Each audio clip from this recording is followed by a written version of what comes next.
Hello everyone, welcome to my channel. आज आम करवा साबुदानार खीरी।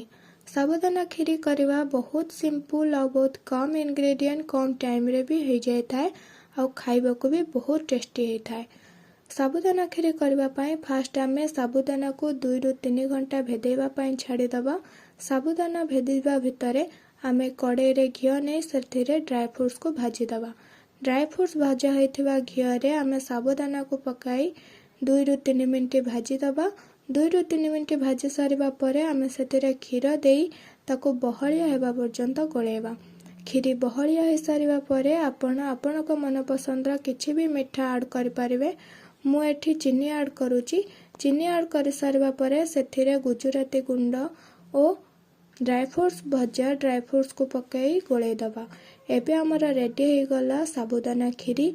आपण चाहिए आको गरम गरम सर्व करि परिबे।